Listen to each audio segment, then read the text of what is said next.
नमस्कार दोस्तों, स्वागत है आपका स्टडी फॉर सिविल सर्विसेज में। यदि स्टडी फॉर सिविल सर्विसेज के छात्र हैं तो ये वाला टेलीग्राम जरूर ज्वाइन करके रखिए। यूट्यूब चैनल में हमारे साथ है तो भी ये वाला टेलीग्राम ज्वाइन करना बहुत ज्यादा जरूरी है। सारे नोटिफिकेशन, सारे अपडेट, सारे मोस्ट इंपोर्टेंट पिक्स, सारा रिवीजन सब कुछ यहाँ पे बताया जाता है। टेस्ट को ध्यान से अटेम्प्ट करिए और बताइए कितना स्कोर आपने किया है, कितने सही किए हैं टोटल क्वेश्चन में से। सभी लोग अपना अपना स्कोर जरूर कमेंट करिए। नमस्कार विद्वान साथियों, मैं दुर्गे विश्वकर्मा स्वागत करता हूं स्टडी फॉर एग्जाम्स में। दोस्तों, आज से हम यूपी पीसीएस प्री की परीक्षा के लिए सामान्य अध्ययन की सीरीज शुरू कर रहे हैं, जिसकी परीक्षा 13 जून को निर्धारित की गई है। और इसके अलावा जो है हम लोग प्री के लिए करंट अफेयर की सीरीज अलग से लाते रहेंगे आप लोगों के लिए। हमारे पीसीएस प्री के पेड ग्रुप चल रहे हैं, अगर आप उनको लेना चाहते तो इन 2 नंबर पर कॉल कर जानकारी प्राप्त कर सकते हैं। तो दोस्तों, देखते हैं आज का पहला प्रश्न हम लोग। निम्नलिखित में से समिति और उनके अध्यक्ष की कौन सी जोड़ी सही सुमिलित नहीं हुआ, आपको पहचानना है। प्रारूप समिति डॉक्टर भीमराव अंबेडकर, संघ शक्ति समिति जवाहरलाल नेहरू, प्रांतीय संविधान समिति सरदार पटेल और संचालन समिति जेबी कृपलानी। तो इसका जो सही आंसर है वो ऑप्शन डी, संचालन समिति स्टीयरिंग कमेटी के जो अध्यक्ष थे वह डॉक्टर राजेंद्र प्रसाद जी थे। और बार बार परीक्षाओं में पूछता रहता है कि प्रारूप समिति में जो है कुल कितने सदस्य थे। तो प्रारूप समिति में जो है कुल 7 सदस्य थे और इसके जो अध्यक्ष थे वो डॉक्टर भीमराव अंबेडकर जी थे। तो आइए देखते हैं अगला प्रश्न हम लोग। निम्नलिखित में कौन सा युग्म सही सुमिलित नहीं हुआ, आपको पहचानना है। विधि के समक्ष समानता आर्टिकल 14, अस्पृश्यता का अंत आर्टिकल 17, उपाधियों का अंत आर्टिकल 18, धार्मिक कार्यों के प्रबंध की स्वतंत्रता आर्टिकल 27। तो इसका जो सही आंसर है वो ऑप्शन डी, धार्मिक कार्यों के प्रबंध की स्वतंत्रता, freedom to manage religious affairs जो है यह आर्टिकल 27 में ना होकर यह जो आर्टिकल 26 में है, आर्टिकल 26 में है। आइए देखते हैं अगला प्रश्न हम लोग। न्यूनतम समर्थन मूल्य एमएसपी कितनी फसलों को निर्धारित किया जाता है, 23, 25, 30 या 20। तो इसका जो सही आंसर है वो ऑप्शन ए 23। एमएसपी जो है वह 23 फसलों को निर्धारित किया जाता है। और एमएसपी जो है यह कृषि लागत एवं मूल्य आयोग द्वारा जारी किया जाता है और जिसकी स्थापना हुई थी 1965 में। आइए देखते हैं अगला प्रश्न हम लोग। निम्नलिखित में से किसे पर्ल एस के नाम से भी जाना जाता है, potassium carbonate, stannous sulphide, mercuric chloride, ammonia.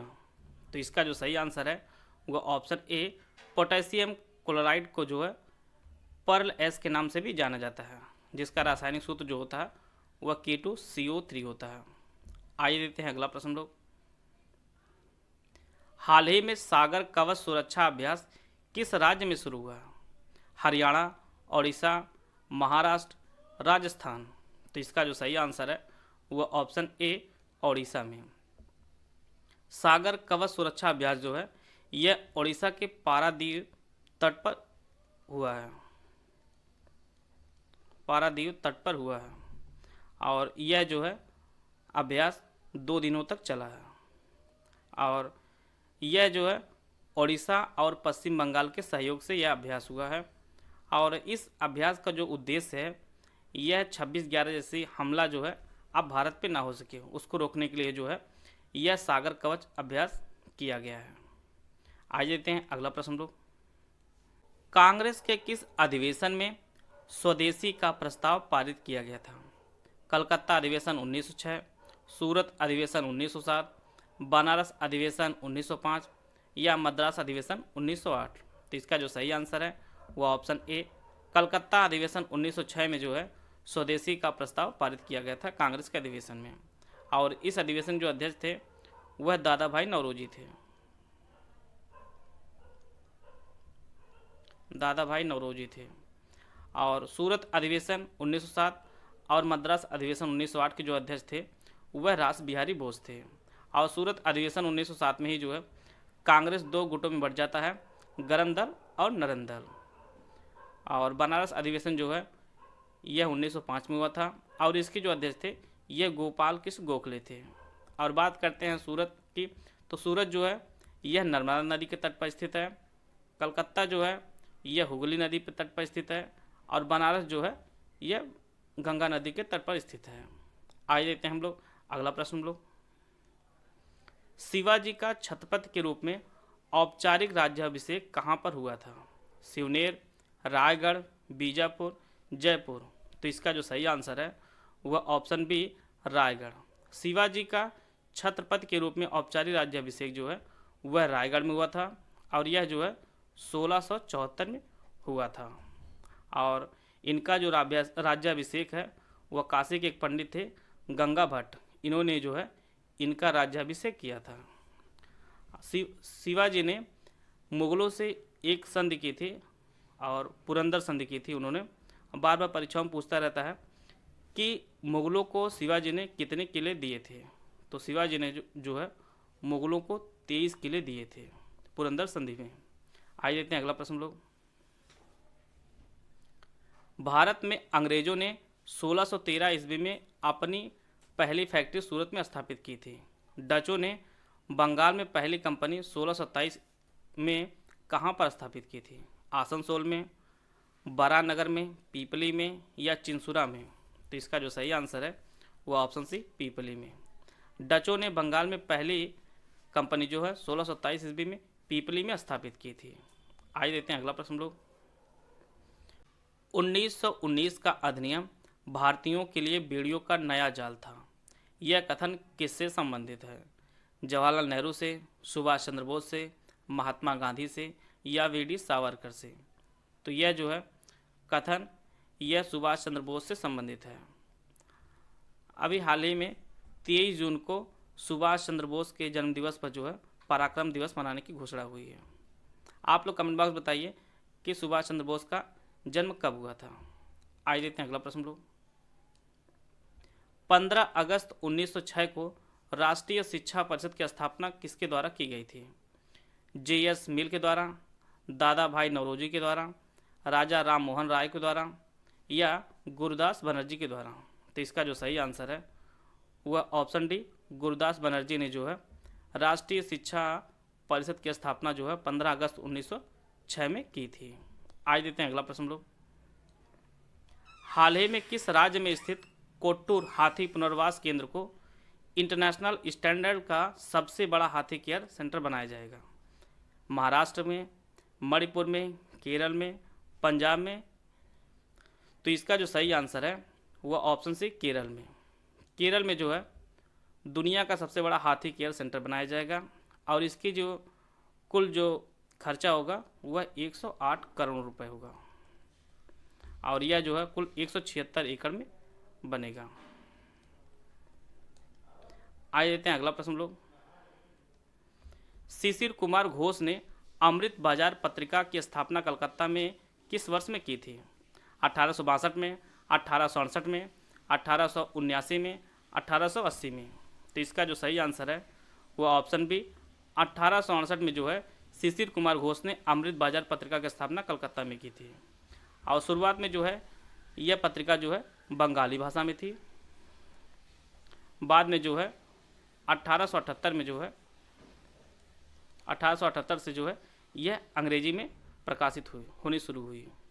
आज देते हैं अगला प्रश्न लोग। निम्नलिखित में से मातृ देवी की प्रतिमा कहाँ से प्राप्त हुई? इनाम गांव से, लंघनाथ से, आदमगढ़ से या बीरभानपुर से? तो इसका जो सही आंसर है वह ऑप्शन ए इनाम गांव से। मातृ देवी की जो प्रतिमा है वह इनाम गांव से प्राप्त हुई और यह जो है एक हड़प्पा कालीन शहर है और स्थल है और यह जो है महाराष्ट्र में स्थित है। यह जो है महाराष्ट्र में स्थित है। आइए देते हैं अगला प्रश्न लोग। निम्नलिखित में से ऋग वैदिक काल की प्राचीन नदियों और उनके आधुनिक नाम की कौन सी जोड़ी सही नहीं सुमिलित है? पुरुषड़ी स्वात, विपाशा व्यास, अस्किनी चिनाब, सदानीरा गंडक? तो इसका जो सही आंसर है वह ऑप्शन ए पुरुषड़ी जो है वह स्वात नदी के नाम से नहीं जानी जाती बल्कि जो है यह रावी नदी के नाम से जानी जाती है पुरुषड़ी। और स्वात नदी का जो प्राचीन नाम था वह सुवास्तु था, सुवास्तु। और पुरुषड़ी जो है यह रावी नदी के नाम से जानी जाती है। बाकी सभी जो है सही सुमिलित हैं। आइए देखते हैं अगला प्रश्न हम लोग। कुषाण शासक कनिष्क के सिक्कों पर किसका अंकन मिलता है? महावीर स्वामी का, शिव का, नंदी का या बुद्ध का? तो इसका जो सही आंसर है वह ऑप्शन डी बुद्ध का। कुषाण शासक कनिष्क के सिक्कों पर जो है बुद्ध का अंकन मिलता है और इसी के शासन में जो है प्रथम ईस्वी में कश्मीर के कुंडल वन में जो है चतुर्थ बौद्ध संगीत हुई थी और उसी संगीत में जो है बौद्ध दो भागों में विभाजित होता है, हीनयान और महायान। आप लोग कमेंट बॉक्स बताइए कि उस टाइम उसके अध्यक्ष कौन थे, चतुर्थ बौद्ध संगीत में अध्यक्ष कौन थे। आइए देखते हैं अगला प्रश्न लोग। निम्नलिखित में से दर्रा और राज्य की कौन सी जोड़ी सही नहीं सुमेलित है? तुजु मणिपुर, नाथुला हिमाचल प्रदेश, बोमडिला अरुणाचल प्रदेश, मानला उत्तराखंड। तो इसका जो सही आंसर है वह ऑप्शन बी नाथुला दर्रा जो है वह हिमाचल प्रदेश में ना होकर यह जो है सिक्किम में स्थित है, सिक्किम में स्थित है। आइए देखते हैं अगला प्रश्न लोग। हाल ही में राजघाट में 360 डिग्री में वीडियो देखने का अनुभव प्रदान करने वाले गोलाकार गुंबद का उद्घाटन किसने किया है? डॉक्टर हर्षवर्धन, प्रहलाद सिंह पटेल या दोनों या इनमें से कोई नहीं। तो इसका जो सही आंसर है वो ऑप्शन सी दोनों। प्रहलाद सिंह पटेल और डॉक्टर हर्षवर्धन ने जो है राजघाट में 360 डिग्री में वीडियो देखने के अनुभव प्रदान करने वाले गोलाकार गुंबद का उद्घाटन किया है। और डॉक्टर हर्षवर्धन जो केंद्रीय मंत्री हैं और यह जो है केंद्रीय स्वास्थ्य मंत्री हैं, केंद्रीय स्वास्थ्य मंत्री हैं। और वहीं पे प्रहलाद सिंह पटेल जो हैं यह जो है केंद्रीय पर्यटन एवं संस्कृति मंत्रालय के राज्य मंत्री हैं। आइए देखते हैं अगला प्रश्न लोग। जैव विविधता दिवस किस दिन मनाया जाता है? 4 अप्रैल को, 22 मई को, 25 जनवरी को या 12 सितंबर को? तो इसका जो सही आंसर है वह ऑप्शन बी 22 मई को जो है बायोडाइवर्सिटी डे सेलिब्रेट किया जाता है। इसका जो ऑप्शन बी है वह सही है। आज देखते हैं अगला प्रश्न लोग।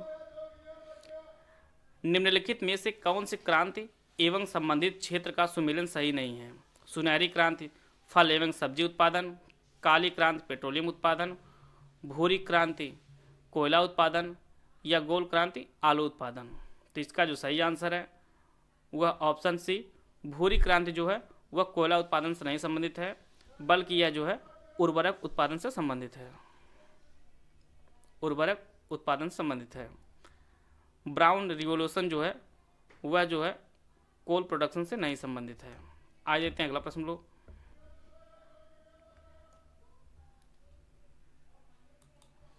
निम्नलिखित में से तीर्थ स्थान और अवस्थित की कौन सी जोड़ी सही सुमेलित नहीं है?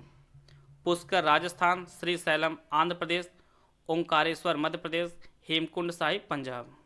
तो इसका जो सही आंसर है वह ऑप्शन डी हेमकुंड साहिब जो है यह पंजाब में ना स्थित होकर यह जो है उत्तराखंड के चमोली जिले में स्थित है। इसका जो ऑप्शन डी है वह सही है। वीडियो अगर आपको अच्छा लगे तो आप लाइक कर सकते हैं। अगर आपका कोई सजेशन हो तो आप लोग कमेंट बॉक्स जरूर दीजिएगा। वीडियो को पूरा देखें। धन्यवाद। जय हिंद, जय भारत।